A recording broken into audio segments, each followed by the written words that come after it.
Shanann Watts and her children, a family annihilation. One day, he housed that went silent. In the early hours of August 13th, 2018, a quiet suburban street in Frederick, Colorado, stood perfectly still. The houses were neatly arranged, the lawns carefully trimmed, the air calm and ordinary. Nothing about the morning suggested that, inside one of those homes, a family had vanished. The Watts family home looked untouched from the outside. No broken windows, no signs of struggle, no screams heard by neighbors. And yet, within hours, concern would turn into dread, and dread into one of the most disturbing family annihilation cases in modern American history. Shanann Watts was 34 years old, a mother, a wife, a woman who shared her life openly and enthusiastically on social media. Her daughters, 4-year-old Bella and 3-year-old Celeste, known lovingly as Cece, were bright, affectionate, and deeply bonded to their mother. By the end of that day, all three would be gone, and the man at the center of the mystery, the quiet, soft-spoken husband and father, would stand in front of cameras, pleading for their return. His name was Chris Watts. Shanann Watts' a life lived out loud. Shanann Watts was a woman who lived with intensity. She loved deeply, worked tirelessly, and believed fiercely in family. Born in New Jersey, she later moved to Colorado, drawn by opportunity and the promise of a better life. She was outgoing, assertive, and unapologetically expressive. Shanann documented her daily life, her work, her marriage, her children through videos and photos, creating a digital scrapbook of what appeared to be a loving household.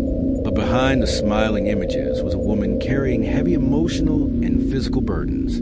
Shanann suffered from lupus and other health issues, conditions that shaped her daily life and her determination. She was a fighter, someone who refused to let illness define her limits. She poured her energy into her children, often describing them as her entire world. Bella, the elder daughter, was shy and gentle, with a quiet sensitivity that made her especially attached to her mother. Cece was the opposite, bold, energetic, full of laughter and chaos. Together, they formed the emotional center of Shanann's life. To Shanann, motherhood wasn't just a role, it was her identity. Chris Watts, the man no one questioned. Chris Watts was, by contrast, invisible. He was quiet, reserved, methodical. He worked as an oil field operator, known by co-workers as dependable and unremarkable. He didn't drink heavily. He didn't fight loudly. He didn't attract attention. Friends described him as easygoing, passive, someone who let Shanann take the lead. From the outside, their dynamic seemed clear. Shanann was a driver, Chris the follower. But beneath that calm exterior was a man who rarely expressed emotion, and when he did, it was often delayed, muted, or absent entirely. To many, Chris appeared devoted. He helped with the children. He went along with Shanann's plans. He smiled for camera. What no one saw, what no one suspected, was the emotional void growing inside him. A marriage under pressure. By 2018, the Watts marriage was unraveling. Financial stress loomed large. The couple faced mounting debt, strained by lifestyle expectations and past financial decisions. Arguments became more frequent. Communication grew strained. In the summer of that year, Shanann traveled to North Carolina with the girls for several weeks, visiting family. The separation exposed fractures that had long been hidden. Chris became distant. His texts were short. His affection cooled. Shanann sensed something was wrong, and she was right. Unbeknownst to her, Chris had begun an affair with a co-worker. For the first time in his life, he felt excitement, freedom, and control. The affair represented an escape from responsibility, from fatherhood, from the identity he no longer wanted. When Shanann returned home, pregnant with her third child, she hoped to repair the marriage. Chris had already made a different decision. The final night, on the night of August 12, 2018, Shanann returned home from a business trip.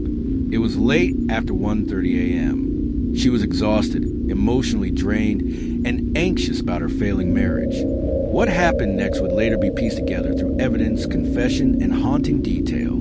By morning, Shanann and her children were gone. Chris told police that he had an emotional conversation with Shanann, that she accused him of infidelity, that he told her he wanted a separation. he didn't say, at least not at first, was that this conversation ended in murder. In the quiet of the early morning, in the home they shared, Chris Watts killed his pregnant wife. Disappearance and deception. By midday, concern spread rapidly. Shanann's friend alerted police when she couldn't reach her. Shanann was never unreachable. Her phone, her car, her purse all were found inside the house. Chris appeared calm as police arrived. He spoke softly. He smiled nervously. He volunteered information without being asked. Body camera footage would later reveal something chilling. While officers searched the home, Chris stood casually, checking his phone, avoiding eye contact, seemingly unconcerned. When he spoke to the media later that day, he pleaded for his family's return, but his eyes were empty, cracks in the mask. As the investigation progressed, inconsistencies piled up. Chris failed a polygraph test. His timeline didn't add up. Surveillance footage showed him loading his truck early that morning, something he rarely did. Investigators uncovered his affair, and slowly, the image of the grieving husband began to collapse. Under pressure, Chris confessed. The truth revealed. Chris Watts admitted to killing Shanann, but the truth was far worse than anyone imagined. He confessed that after killing his wife, he drove his daughter still alive to a remote oil site. During that drive, the girls sat in silence beside the body of their mother. At the site, he murdered Bella and Cece. He disposed of their bodies in oil tanks. The brutality of the act shocked even seasoned investigators. This was not a crime of passion. It was calculated, detached, methodical, a family erase. Trial, sentencing, and silence. Chris Watts pleaded guilty to all charges, avoiding a trial. He was sentenced to life in prison without the possibility of parole. In court, the family spoke. Grief filled the room. No explanation could undo the damage. No sentence could restore what was lost. Shanann Watts and her children were remembered not as victims, but as lives that mattered. Legacy and reflection. The Watts case forces uncomfortable questions. How does someone appear so normal and commit such horror? How do warning signs go unnoticed? How fragile is the illusion of domestic safety? Shanann loved loudly. Bella and Cece trusted completely. Their story endures as a reminder that evil does not always announce itself with violence or rage. Sometimes, it wears the face of a quiet man standing calmly in his driveway, asking for his family to come home knowing they never will. If this story moved you, please take a moment to like this video. Comment your thoughts below. Your voice matters.